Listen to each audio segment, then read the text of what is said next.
Wow, that's amazing. It certainly is. Elaborate on that, Mr. Benny.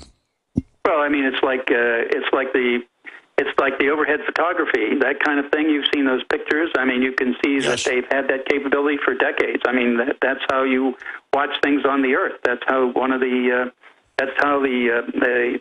photo interpreters are, and at the National Photographic Centers. National Center.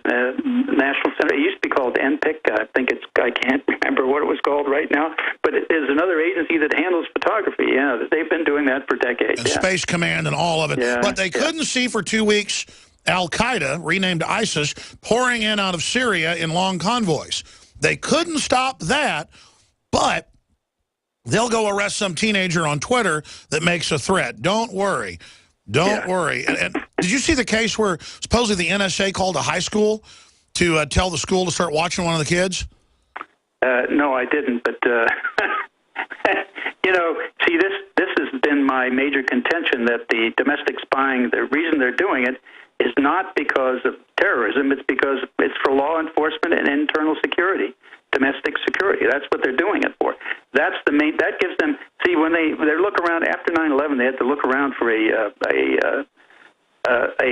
customer set. What would be the biggest customer set they could go in for? That would be law enforcement, because it involves local law enforcement, state and federal law enforcement everywhere, as well as all around the world with other law enforcement. And then you set up threat fusion centers where you slowly see which cops will go along with illegal spying, and then you recruit them in. Last year I was at Barton Springs, a big public natural spring. There were 3 cops, well, 3 male cops and 3 female cops. I think they were all police or in criminal justice. They were all laying out, talking about how they were going back to get more courses because 2 of them already worked at the NSA Center in San Antonio, and all the rest of them wanted jobs there, and how great it was and how powerful they were. And that's what's crazy. It's how these people just brag about what they're involved in and are just so undisciplined on top of it. It's just really pathetic. And then back last year in August, I think it was, Reuters published that article about parallel construction, and they did an interview with one of the federal agents involved in in looking at the NSA data and doing parallel constructions and things like that. And he said, "This is such a great program. I just hope we can keep it secret." Isn't that cute? Yeah, that's our secret government in operation. How about I come to their house and watch them in bed and read their email? No, they'd all freak out. These people are sick. I mean, something's wrong with them. Unbelievable. Let's talk to Shane in Michigan. You're on the air. Go ahead. Mr. Binney, you mentioned that the NSA might come in with the National Guard to nationalize resources in Utah if that state turns off the water. And my question is, does this mean that the NSA is, in fact, reliant on resources that are provided at the state and local levels, and that if we can't get the Congress to do anything, this might be a last-ditch effort to put a chokehold on them and stop what they're doing? Yeah, but I would not advocate that. I mean, I would advocate hitting your state and local government employees and making sure that they stand up and resist this, and also hit all your people, representatives in Congress. And then if they don't start going along, we need to have a unified effort to fire them, get rid of them. That's right. I mean, I'm not normally for just standard civil disobedience, and I agree with what Mr. Binney's saying in general, but the state triggering a constitutional crisis, blocking water, cutting off electricity, force the National Guard in to restore the water and the power, to draw attention to it. I think these are the type of stunts we need to start seeing be pulled. I think the state government could do that, but I wouldn't advocate individuals take action. Oh, absolutely not. Yeah. No. We don't want to be put on a terrorist list. Yeah. And they'll call it terrorism. In fact, they might even bomb themselves to look like victims, false flags. The sky's the limit. But this has gone too far. It is time to have state governments peacefully start moving with injunctions, and kind of like Texas is suing over Obamacare with 17 other states. Yeah, right. It's time to say no. Or like I think we talked about in an earlier program, that they could have a constitutional convention where the states would hold it and keep everybody in D.C. out of it, and then modify the Constitution and operate from that basis. Is it fair to say we now have a rogue federal government? Yes. In my view, that's exactly what we have. Yeah, it's like you come back from being on vacation and your employees have changed the locks and are telling you that it's their business, their house, and they have no legal standing, but they got a bunch of guns. Yep. And they're just staring at us, telling us we're terrorists, and then we don't confront them. We go home and try to figure out how to be peaceful, and then they send a SWAT team to our home and get us out of the shower. That's right. Yeah, that's right. That's what happened to you. I mean, it's just it's craziness. And Yes, you know, it is. now John Corzine and Goldman Sachs can take billions out of bank accounts and not give it back, and MF Global, and nobody gets in trouble. I mean, it's just we're in trouble, people. They are out of control.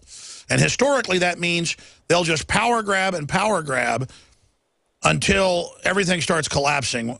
Jay in California, only got a few minutes left with our guest. Jay, thanks for calling. You're on the air with William Benny.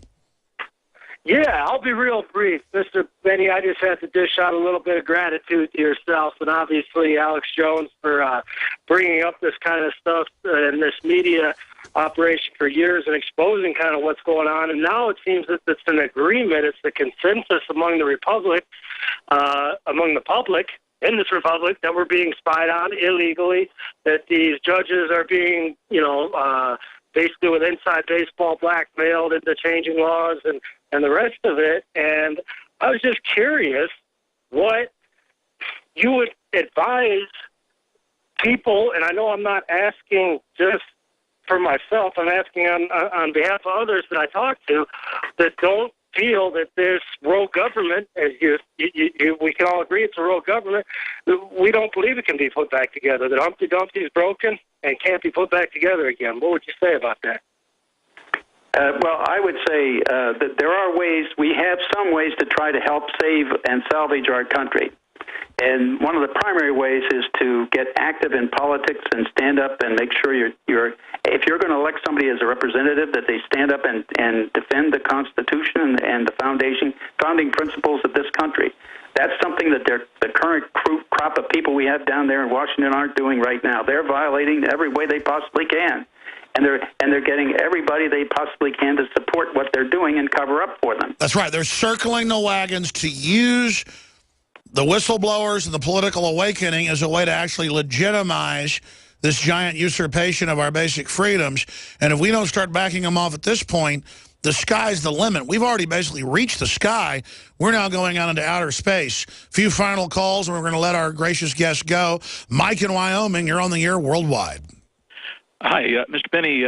My recollection is that Harry Truman created NSA just with a stroke of his pen, that Congress never actually created that agency by statute. That's Why correct. is it entitled to funding in the first place? That's correct. But the funding comes out of the Department of Defense. So the Department of Defense slices out a set of funding for them. But it's under, since the FISA laws, they now have committees overseeing them and overseeing their budgets. But those committees have been basically usurped and are basically advocates for these agencies. And they tend to support them no matter what, which means that their committees get to manage larger budgets as the agencies themselves grow. So from their perspective, they look at that as a positive contribution, when in fact they should be standing up for our rights and stopping these people under the FISA law alone. That was the reason the Church Committee said. That's what the Church Committee came up with. That's what they said, and this is how we're going to try to set up checks and balances. Well, those checks and balances over time have proven to just outright fail. They're non-existent now. The FISA court's a rubber stamp.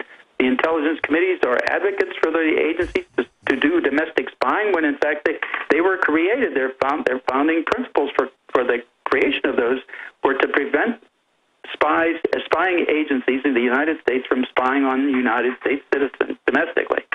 And that they've totally failed at.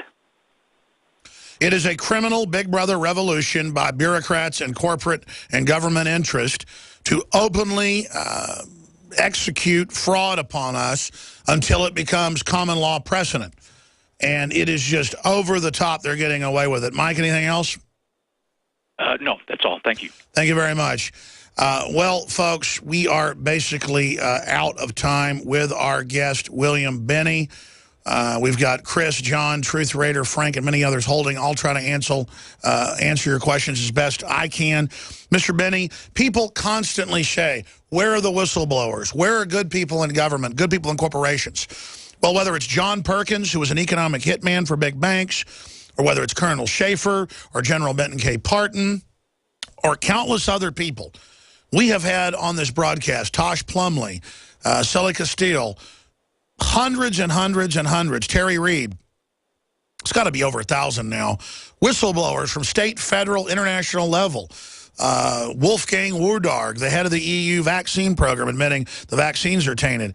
I mean, the truth is, we actually have more people in major corporations and governments that do go public, and then the public doesn't get behind them or listens to mainstream media demonizing them to the point of now where they're arresting and persecuting the press, not just people that internally blew the whistle and gave up your career heading up a major agency. I mean, it's just, I think it's the immorality and the laziness of the American people that at the end of the day is allowing this. I don't think we are the progenitors of it, but we're the people that allow it. And as Eric Hoffer said, propaganda does not deceive people. It merely helps them deceive themselves. And men have to ask, do they really only want Sports Center and fantasy football over a free country and a future? Do women only want to go out and party and act like tarts? Or do they want to have a future for their children? Because we're going into bondage. This is only the beginning.